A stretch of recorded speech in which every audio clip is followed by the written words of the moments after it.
From UFOs to psychic powers and government conspiracies, history is riddled with unexplained events. You can turn back now or learn the stuff they don't want you to know. A production of iHeartRadio.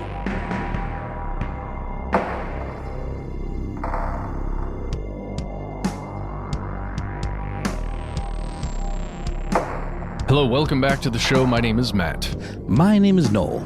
They call me Ben. We're joined as always with our super producer, Paul, Mission Control Decant. Most importantly, you are here, and that makes this the stuff they don't want you to know.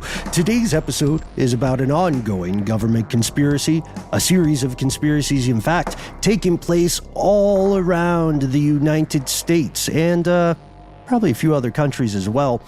It's true, folks, as we are recording today, the U.S. government is literally taking people's stuff. That's right, this is a government episode, but no worries, it's not a political episode. We are exploring the controversial and quite corrupt phenomenon of things like eminent domain and civil asset forfeiture. These are, as we will find, rife with corruption and ripe for conspiracy. And if you haven't heard about this before, you need to know about it right now. First things first, here are the facts. What are property rights? What are the rules about stuff? Oh, man, I guess it depends. But as far as the Constitution is concerned, the Founding Fathers did intend for a very cardinal right outlined by that sacred document to be concerning owning property. You know, we came from a culture of settlers and colonization and all of that stuff. And so owning property is as American as apple pie. Very important part of that old American dream. Yeah, because the king was like, hey, this is my land and my stuff, and you may use of it, but it is mine. You vassal, you serf, whichever. One of those are different things, but I like the sound of both of them. I mean, they're pretty similar in that the king can do what they want with those folks. And this concept, I'm glad we're starting with this. It's pretty important because the idea that your stuff is yours seems so basic, right? We have to realize that there are countries right now like China, Laos, and Vietnam that do not allow personal ownership of property in some very important ways.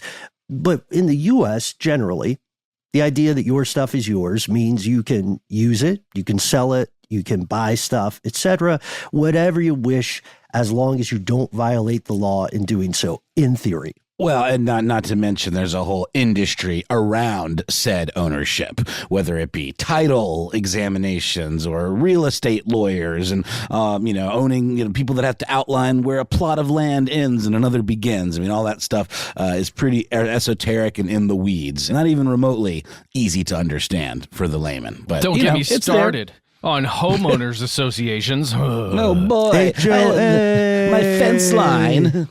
Mm-hmm. Oh, man, the smaller amount of power people have, the more likely they are to abuse it, weirdly enough. Case in point, HOAs. I mean, this might sound pretty simple, and I think most people can agree that property rights are a heck of a lot better than living in a country where the state or a dictator or, to the earlier example, a monarch actually owns everything. Interesting twist. The Constitution never bothers to actually define property. And so the concept of property rights in these United States became cartoonishly controversial pretty much right after it happened. That's being too generous. As it happened, it was already messy because, let us not forget, the founding colonial forces did consider human beings to be a form of property. Oof. Yeah, it really throws a wrench on the whole thing, doesn't it? Or at least requires some pretty clever workarounds. So this, of course, is what led to the U.S. Civil War and the horrific history of the slave trade. It has continuations that kind of echo in the modern day, even, whether it be through the prison system or, sex slavery or, there's any number of remnants of this kind of thinking that is still around. I mean, it's weird because when we first started talking about this, probably years and years ago, one of the things that you wouldn't think would be difficult to define is property, right? It's a house, sure. It's a car. It's your it's your vintage, G.I. Joe action figure or whatever. It's tangible stuff that you own. But what about ideas? In the U.S. and in the developed world in general, ideas are property too, intellectual property, and then patents, copyrights, trademarks, etc. There's this legendary legal boffin named William Blackstone who had the best core definition of property. He called it the right to exclude. I own this house. I do not want you here. Get out of my car, etc. I came up with this idea. You can't use my mental labor without my consent and profit from it, or claim or imply that you somehow created it, and on and on and on. It just makes you think about the indigenous populations that would hear anyone talk about any of that stuff to be like, wait, you own the waterfall? Really? Yeah. Oh, okay. You own the land? Sure. Right. Exactly. I mean, like, that's a great point. What we're saying is this becomes a messy bowl of spaghetti so very quickly. The majority of the people in the world today don't have their, patent lawyer on speed dial or whatever, but the concept of property is only going to become more and more controversial. Things like Chat GPT, the language models that scrape up all sorts of things, they're not paying the folks whose work they take to create that dialogue. And then there's the discussion around pharmaceutical drugs. Should hundreds of thousands of people die because private pharmaceutical company needs to make good on its profits? Well, and Matt made a really good point when we were talking about AI and machine learning recently, where it's like there could be legislation that says you can't use this, intellectual property that's owned by someone to train ChatGPT, but it's also like, yeah, if you can prove that that's what we did, I mean, it's really, really hard to get to the bottom of these kinds of processes where ideas are concerned. Obviously, things like stealing songs, quote unquote, very complicated because there's not an infinite amount of songs or melodies. I think, what's his name? I would never thought I would be in this position to support Ed Sheeran, but he recently won 2 lawsuits in a row that were against him for claiming that he was, copying songs. So even though he said, no, remember, he promised everyone he would quit making music if the court decision went against his wishes. And despite that, that reward dangling out there, the courts did the right thing. You guys, why are we dunking on Ed Sheeran? Because it's fun. Like that guy. He's obviously a nice guy. He's vanilla ice cream, man. He's fine. I think he's got a nice voice, and I think if he were on the show, he would laugh along with us. He's offensively inoffensive. That's his whole thing. That's his deal. All right. So you're saying the argument is that for synesthetes who listen to music, Ed Sheeran sounds like beige? Kind of. Ah, interesting. Baby food. Well, that's a weird analogy, but Ed, if you're listening, yeah, obviously we got your back, man. It's tough to be creative in a capitalistic society. And some property rights, big deal. Politicians love to talk about this all the time. And when you hear it, regardless of how you identify personally, you need to be aware that those politicians are often bringing up this concept with ulterior motives. No. Yeah. Politicians? They know it can be a powerful trigger for possible voters, especially if those voters already have a lot of property, however you define it. Yeah. So they're kind of pandering. Same as it ever was. The strangest part of all of this, the part no one really wants to talk about, is that the first law of humanity, the one that predates written history, has always been this. When the rubber hits the road, the mighty will take what they wish. And in the United States, believe it or not, that includes your too. At least we don't have roving hordes of like strong army militias just taking things by force all the time. I mean, of course, there are burglaries and there's crime, but in general, the only way to like take what is someone else's is theoretically through legal means. That does not mean, however, that it's not the strongest, legally speaking, monetarily speaking, that are still able to, essentially accomplish the same thing. Maybe not with like clubs and rocks and stuff. But with guns and badges, Here's where it gets crazy. It's true, and it's so well established that some folks in the audience may feel we are being alarmist by calling these concepts conspiracies, although they very much can be. Let's look at two broad examples of how the government can take your stuff with no consequences. And then, if we have time, a bonus shout out to a particularly crazy hobby horse at the end. First things first, you've heard of it, you know it, or it may have affected you. Eminent domain. I wish it was just a kick-ass name for some cool video game DLC. Skyrim, Eminent domain. You know what I mean? Home Defender 4, Eminent domain. Or the latest album from superstar rapper Eminent.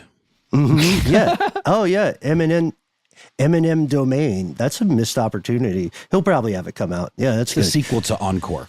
So a sequel to Encore is a bit gratuitous, just in spirit, but I'm with you. He has gotten a bit gratuitous in his old age, let's just say. God, why are we dunking on pop stars in this episode? This is not what this episode is for. But yes, eminent domain. It sounds boring, but it is. It's another one of these loopholes that can be wielded like a cudgel, like a virtual rock tied to a stick. And it's in the Constitution. It's a big deal.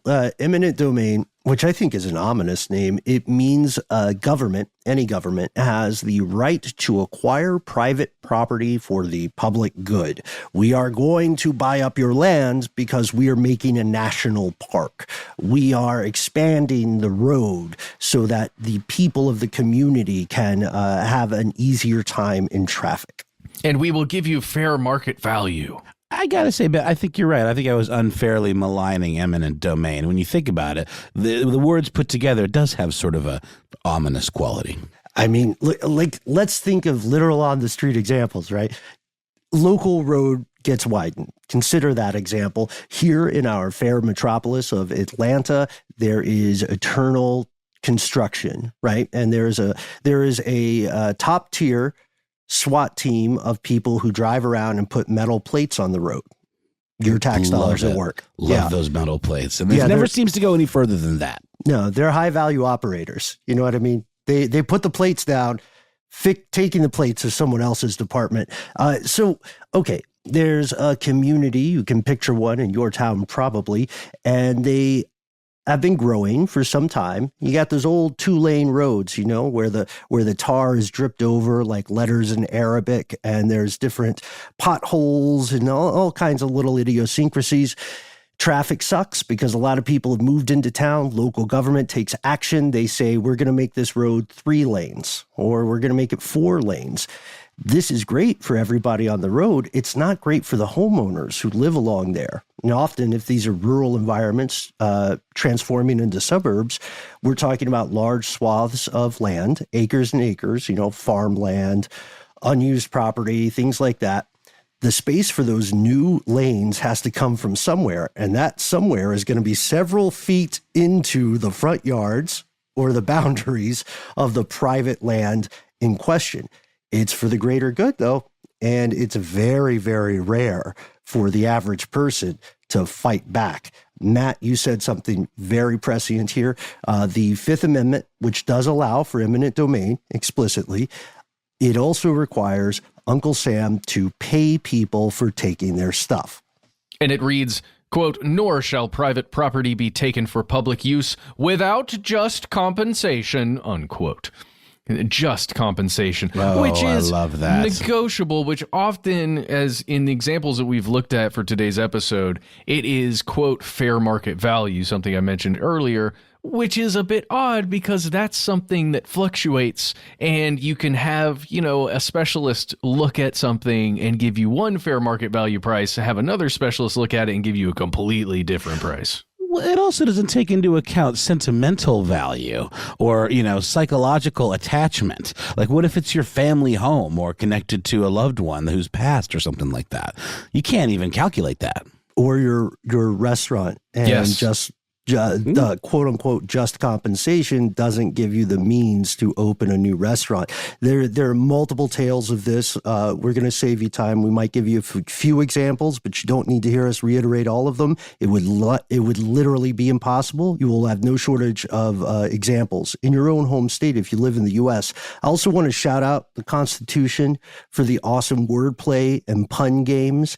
Just compensation, does that mean fair compensation, or does that mean we just have to pay you something? Yeah. It's right up there with the right to bear arms. You know what I mean? 100%. Yeah, just a little compensation. How about that? Or is it, or, you know, are we talking about slinging guns, or does everybody get a grizzly forearm? You know, anyway, they were cooking live. They were working with what they had. The spoiler is, as you can tell, folks, that Matt and Noel and I are pointing out a vast majority of people do not feel they have been compensated fairly when they find themselves subject to eminent domain. There are a lot of credible allegations and proven cases where local politicians were corrupt and they made bank abusing eminent domain. Back to our road construction idea. Maybe they get a kickback from the construction company because that uncle is someone's cousin-in-law who owns the place, you know, who owns the private entity. It's very difficult for the average person to fight this in court. The best way to say it is they have to pay you, but you have to sell. And this is used thousands of times all across the U.S. for way more than the quote-unquote public good, another slippery term. You can check out a lot of cases where lawmakers use eminent domain not to make a public park, not to make a public good, but to transfer ownership from one private entity to another private entity. Like we know that you have lived in this neighborhood for generations. We're going to pay you fair market price, in our opinion, non-negotiable, and we're going to sell this land. We're going to sell your community to a private developer, and they're going to make another one of those live, laugh, love, mixed use things, condos, baby, or in a couple of cases, car dealerships. Like the government took over. I mean, that's one of the cases that's been in multiple reports, I think. Well, let's just go over that really quickly. It was 1999, and Chrysler had this facility it was a manufacturing facility in Toledo, Ohio, and they wanted to expand, right? Or they had to move out of Toledo, Ohio. And so Toledo, Ohio, as a government entity, was like, well, we got to do everything, pull out all the stops to make sure we protect the jobs that are represented by this Chrysler manufacturer, right? That's a lot of jobs. You're talking thousands of jobs for this tiny little town. So the city literally decided, well, we're going to buy these 83 homes, take up all that land, and just give it to Chrysler so that they'll stay because they're threatening to leave. That's what they did. Yeah, the idea is you can justify this by saying it is a neighborhood improvement or it's creating a higher tax base. And that's like the parkour, the cognitive parkour, making it count as the greater good. I suggest we take a pause here for a word from our sponsors, and then we're going to hear from the 9 people in charge of this country's opinions and what they think about eminent domain.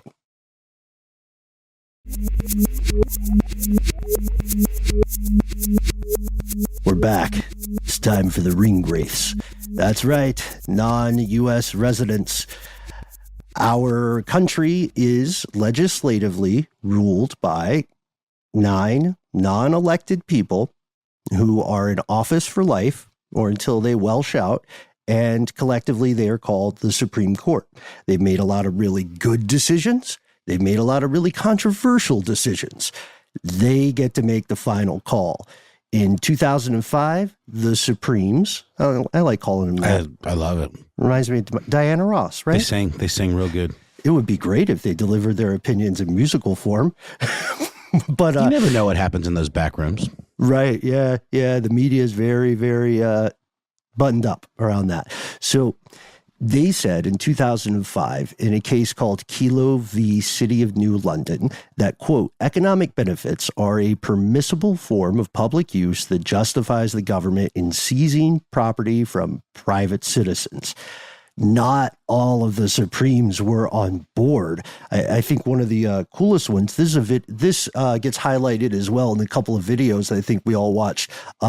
Sandra Day O'Connor, the legendary Supreme Court Justice, went hard in the paint with a dissent. She wrote a dissenting opinion on this, and it seems increasingly worrying and prescient. Here's the quote. Under the banner of economic development, all private property is now vulnerable to being taken and transferred to another private owner so long as it might be upgraded.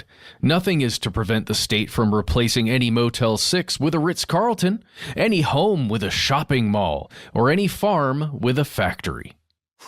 Which is true. We've seen cases like this where a small town wanted to upgrade their mall, right, for economic benefit. So they just bought out like 127 homes for like super low amounts. Because again, think you're in these small towns, often people have lived there for so long, they pay off their entire home and don't have a house payment anymore. And now you're going to give them the equivalent of a down payment for one of these new expensive homes. Doesn't matter how fancy it is. Whatever they paid for generations ago is not going to be the same of what they have to pay for a new house now. And many of these homes are already, or these households already only have equity in that house, right? So now they are getting that equity erased. There is a valid argument that not everyone agrees with that would posit this is an equivalent of robbery or theft. You know what I mean? At least partially. Still, believe it or not, folks, that is not the most egregious example of the government taking your stuff whenever it wants. It's time to go for the big guns, guys. Let's say you are not worried about eminent domain. You say, well, I don't live near a road that's going to open. We already have them all across town. Me and my 2.5 acres, we're totally fine. That's why we live in the boonies. I only go to town when I'm driving to the airport or when I'm taking a trip on a train. You know what I mean? I'm a self-sufficient dude or dudette. This is where we get to civil asset forfeiture.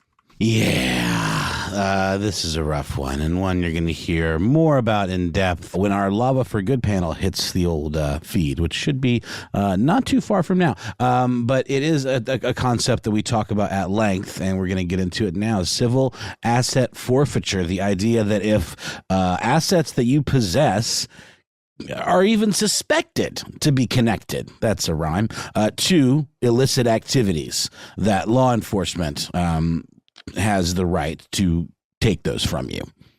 Mm-hmm. And then the burden is on you to do whatever it takes to prove that you had those, assets legitimately, and then to get them back, which oftentimes, again, it's like there's a power imbalance there, and chances are you're probably not going to get your back. Just want to make the connection to eminent domain there because it is the same deal legally. As soon as law enforcement decides your stuff is suspected, it's on you. Same with eminent domain. As soon as some board or what do they call those things, guys? Redevelopment funds. As soon as one of them decides that your place needs to be eminent domain, it's on you to either try to stop it or even like raise any kind of flag, or it's just done and it's over with. Yeah, the names of those organizations are legion, I would argue.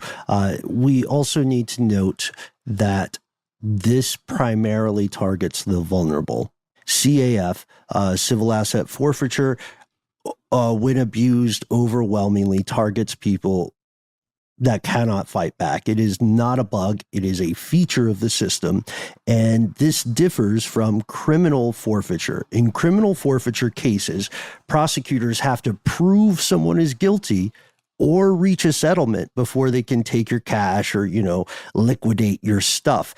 Our pal, Clayton English, who co-hosts The War on Drugs, a podcast with Greg Glod, has a terrifying and great ongoing story about this. He was at Atlanta's Hartsfield Airport, and he had what authorities thought was too much stuff. And so we I think we can save his story because we'll have him on the show as well. And he tells it much better than we could. But what you need to know is that Clayton's story actually is not the worst. He has been one of the few people luckily able to fight this in court, because here's how it works.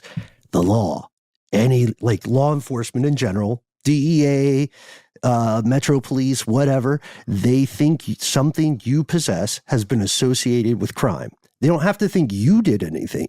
They have to think the property is associated somehow. It could be cash, a boat, a house. It could be your PS5. It could be your cell phone. For the 5 people out there who are not doctors and still have beepers, it could be your beeper or pager. I can't remember what they call it.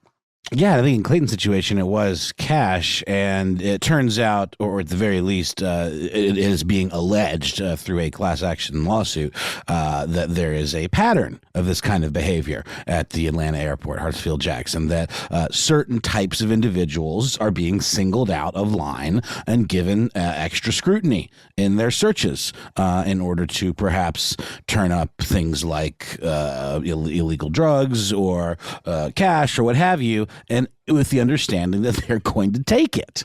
And so back to our SOP, standard operating procedure for this. Once that asset is taken, and it is often cash, the only way you can get it back is to somehow prove the asset in question was not used in nor associated with a crime. Very difficult. Let's think about that. It doubles the amount you have to pay, because it is on you, very possibly an innocent person, to spend your time and to spend more money in court proving that you did not do something illegal. You also don't have to be accused of anything. You don't have to be arrested. You don't have to be convicted. You can get pulled over. Your cash can get snatched, and you're on your merry way. This occurs at a state level, meaning there are about 46 different approaches to this, because only 4 states have banned CAF.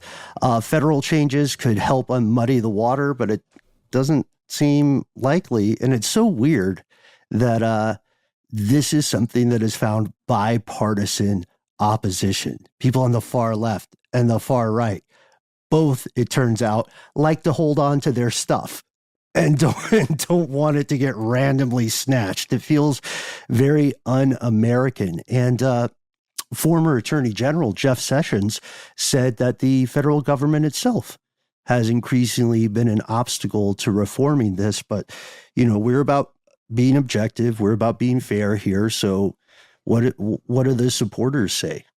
Well, you can see why this came about, right? You can imagine it in your head. If we've been talking about the war on drugs a lot. If you've got a transaction between somebody that has a lot of narcotics and someone who's going to purchase a lot of narcotics, one of those people just has money at some point in that transaction, right? So you can see why this was made a rule and a law, so that when there's that transaction occurring, law enforcement can come through and say, hey, you're arrested and you're arrested. Don't think you're getting away just because you had $25,000. You were going to buy those narcotics. So you can see why it's necessary, or it was felt like it was necessary to those people who made those laws. But how can you see the future like that? How can you know what someone's going to do in the future with something if it hasn't happened? It seems like a form of pre-crime, In a way, where it's like the crime has actually been committed, but we're going to presume that this is what was going to go down, despite us having not needed to have the foresight to actually catch you in the act. It seems lazy. I would say the difference is it's change. It's that mission creep we always talk about and how things alter. Originally, it was meant for that kind of thing, and now it's become, that person has a lot of cash. It's likely to do with this. We're going to take it preemptively. It comes to the idea of reasonable suspicion, what you could even think of as probable cause. It starts with the drug war, which, as we know, drugs won. Proponents of civil asset forfeiture argue this is a mission-critical tool for hamstringing crime. And there's kind of a brutal poetry to it. Every year, somewhere around $12 billion worth of pure profit comes from the U.S. to Mexico, cartels, cough, cough, as a result of the drug trade. And there's this idea that you can not only hurt the cartels by taking their money or assets, but you can use those assets to further your own fight in the war on drugs. So we're repoing this car, drug dealer. Also, we're using it as a new vehicle for the law enforcement outfit in your neck of the woods. We're taking this money. We're also using this to pay the budget of our department, right? So we are using your own weapons against you. Again, brutal, poetic, but very imperfect. NPR traced the broad strokes of this back in 2008, and they showed that in 2008 alone, Texas seized more than $125 million, pure cash, just from this. And then from 2004 to 2008, speaking to the mission creep you mentioned, Matt, the amount of assets seized by local law enforcement agencies across the country, it tripled. In 2004, it was 567 million. In 2008, it was 1.6 billion. When it works, hurting criminals, using their own profits to further engage in the war on drugs. But the problem is, people with firsthand experience in this stuff, counting, special agents in the DEA, in the IRS, and so on, they fully understand how this can become so intensely problematic. There's a great quote from Jack Fishman, who is a former IRS special agent, not one of the pencil pushers. He was out there. He was finding Uncle Sam's money. He became a defense attorney in Atlanta, Georgia, and he spoke to NPR and said the following, which I think is a great illustration of this. This is what he said. If a cop stops a car going north with a trunk full of cocaine, that makes great press coverage, makes a great photo. Then they destroy the cocaine. If they catch him going south with a suitcase full of cash, the police department just paid for its budget for the year. Yeah. Do you think they always destroy the drugs? Because I don't. No, I don't think so either. I mean, you always see those. They certainly get the photo, the whole drugs on the table photo. And again, this is not pointing the finger at any particular cop shop, I guess, as they call them. But we know corruption takes place. We know that sometimes these drugs are then other things are done with them, Mm-hmm.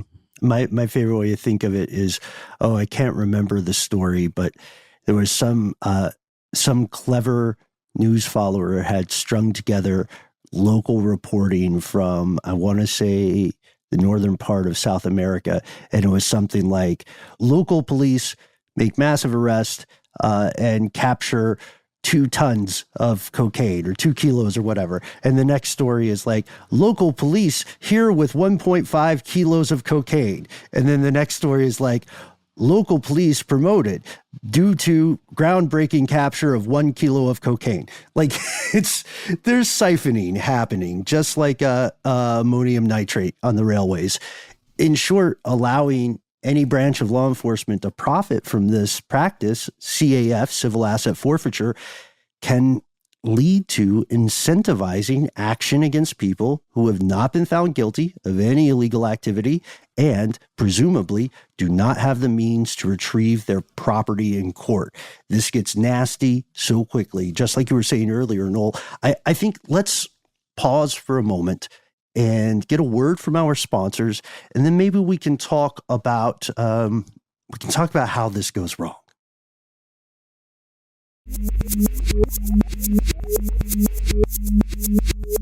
And we've returned. No surprise. We did a little hat tip to the supporters, and some of their arguments are valid. But again, no surprise. This practice has a lot of critics. As a matter of fact, I think amongst the public, the critics outnumber the fans. And the critics, again, are coming from every imaginable demographic, socio-political status, state, personal background, you name it. They are all united in the fact that they believe this is dangerous and quite possibly a violation of personal rights. Hey, well, let's give an example. Let's say for one reason or another, you've got $20 in your pocket. If you get pulled over for any reason, cop looks at that $20, they're probably not going to take it, right? Let's say you've got What you doing with a Jackson? well, let's say you've got $200 in your wallet. Let's say maybe because you need to go pay for childcare all the time. Well, let's multiply it again. Let's say it's $2,000 on your person. A police officer sees that because you get pulled over for, let's just say, speeding, or you didn't signal correctly or whatever reason. If a police officer just sees that $2,000 or more laying there, they might give you the old CAF and take that cash from you. You're not going to be arrested. You just got pulled over for a thing. You're not getting prosecuted for anything. You're getting a ticket. So basically, you decide. Do you want to, as you said, Ben, here in the outline, take the L and move on? Or do you want to spend your time and money trying to contest it? Because that's all you got now. Do your best. Maybe get an attorney. Maybe, and if you get an attorney, how much are you going to pay? What do you think? Probably as much as you just lost. No doubt. Do they take Ben bucks, pony bones? What's their position on crypto? Seahorse teeth? Yeah. Yeah, you're right. You would probably have to pony up more cash. It's not even counting the time you have to take off from work. That's not even counting the other ways in which this intrudes into your life. These expenses can quickly outpace the amount of money or the value of the asset you're trying to retrieve. Either way, you are looking at the textbook version of what's called a Pyrrhic victory.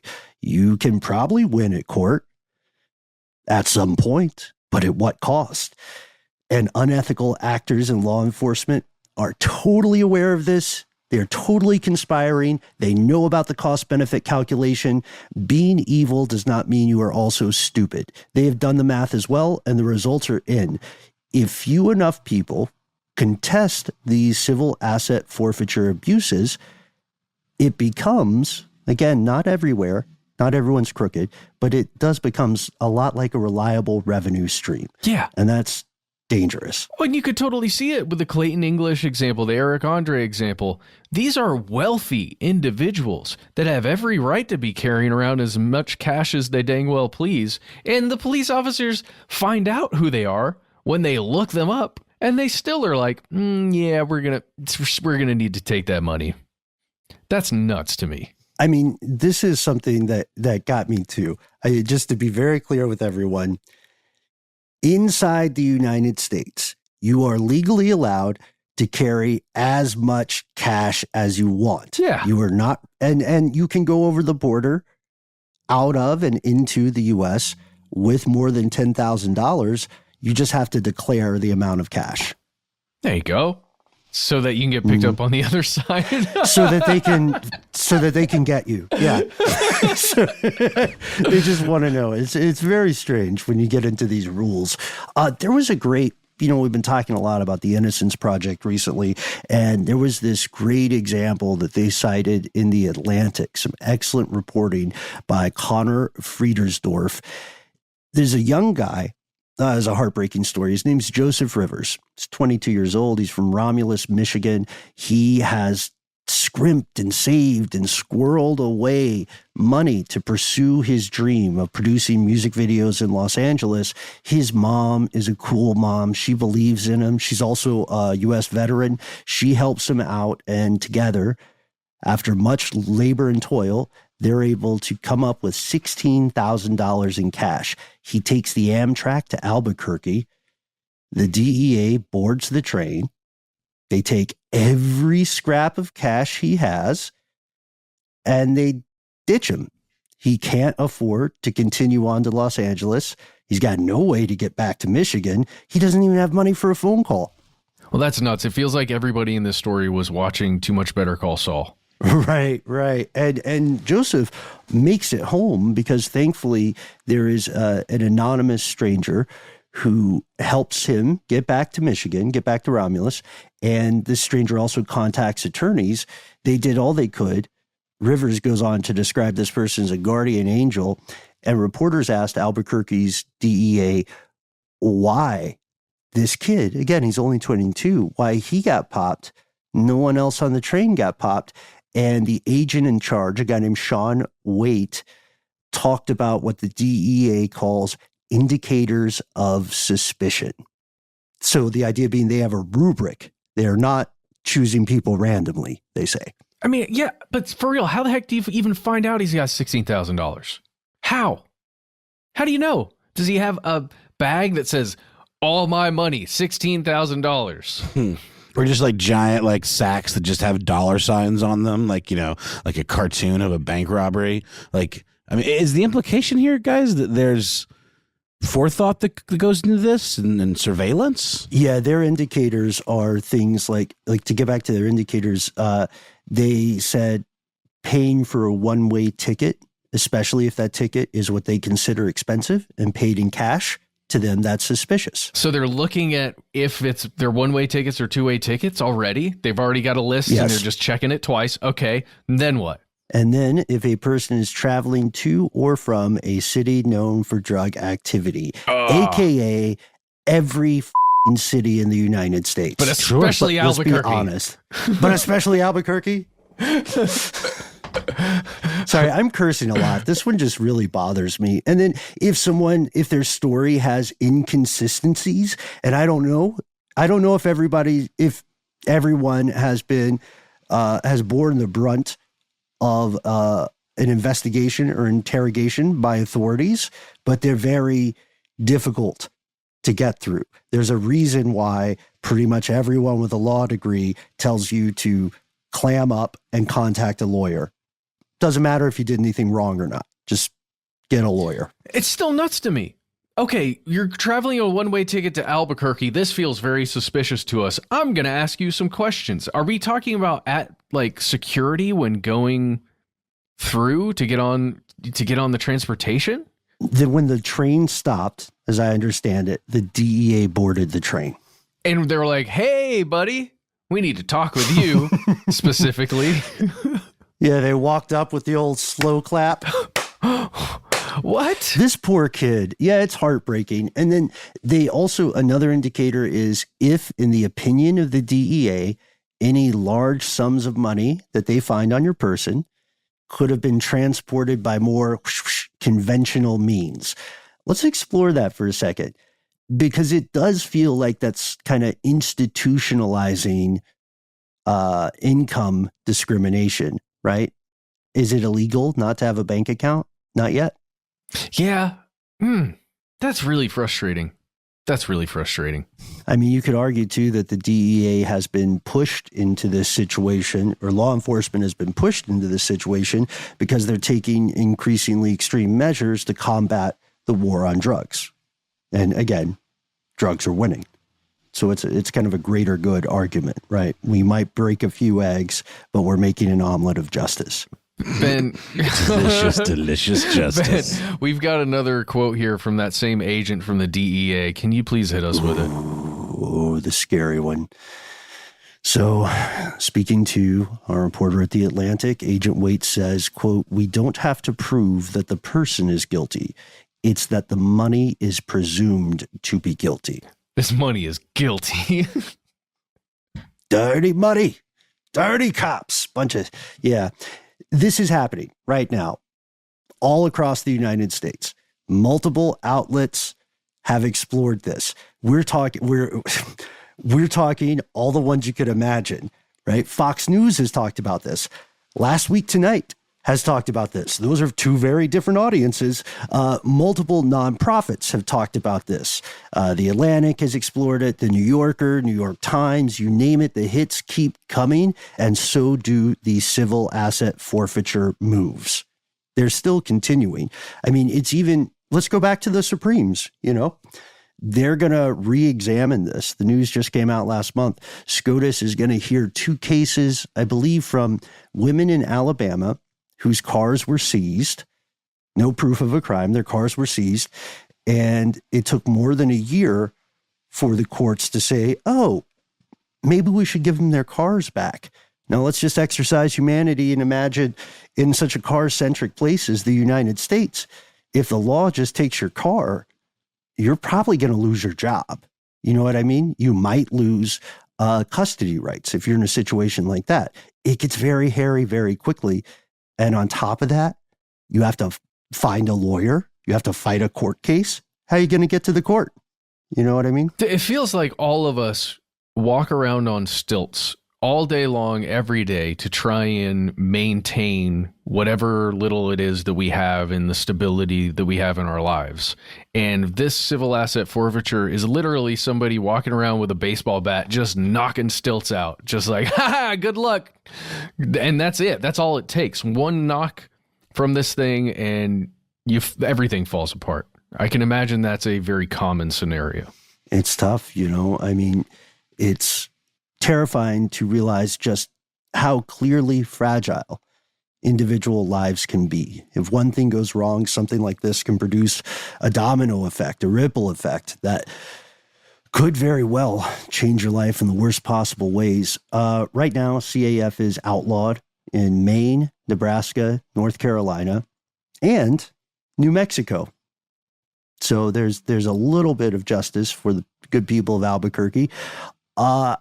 We did promise one last thing, and I know this is something that all three of us get pretty hype about.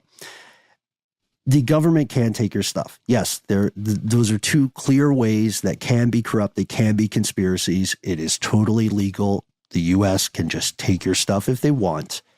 They can also take your ideas. And since 1951, they've been able to not only do that, but also legally prevent you upon pain of imprisonment for ever telling people about your idea. Just stop having ideas, okay? Just the Invention Secrecy Act, 1951. We did an episode about it. We're running a little long now, so we're going to wrap it up. But please check it out. And if you have ever run afoul of the Invention Secrecy Act, let us know. And then, Noel, Matt, what else should we ask people for? Do you think we've got anybody in the audience today who's encountered CAF or eminent domain?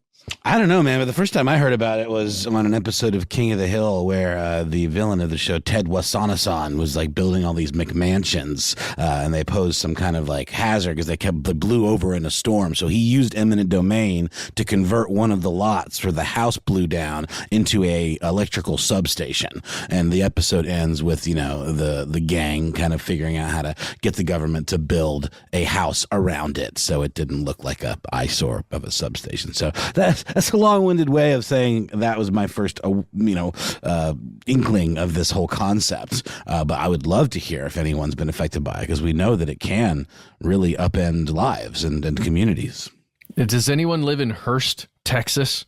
Can you tell us about the little mall that was expanded down there? Did anybody have a house that was taken from them because of that? Yeah, we want to know your stories about all of these things. Civil asset forfeiture, eminent domain, or IP rights. What do they take from you? Tell us about it. Invention Secrecy Act. Whatever proxies you need to do to get it to us. Would just love to hear as much as you can say about it.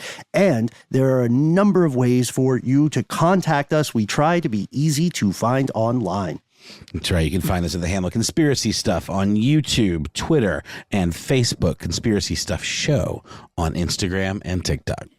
We still have a book. It's titled Stuff They Don't Want You to Know. You can find it online. Get it wherever you can. Buy it. Give it to your friends. Let's do this. Hey, we also have a voicemail. The rumors are true. All you have to do is say it with us. Call 1-833-STDWYTK. You'll hear a hopefully familiar voice, and then you'll hear a beep like so, beep, and that will give you 3 minutes. Those 3 minutes are absolutely yours. No eminent domain here. Leave us your thoughts. Give us a cool nickname. Let us know if we can use your voice and or message on air. And even better than that, if you have a story that needs more than 3 minutes, if you have ancillary links, if you have photographs you want us to look at, we can't wait to see them. All you have to do is drop us a good old-fashioned email where we are. Conspiracy@iHeartRadio.com.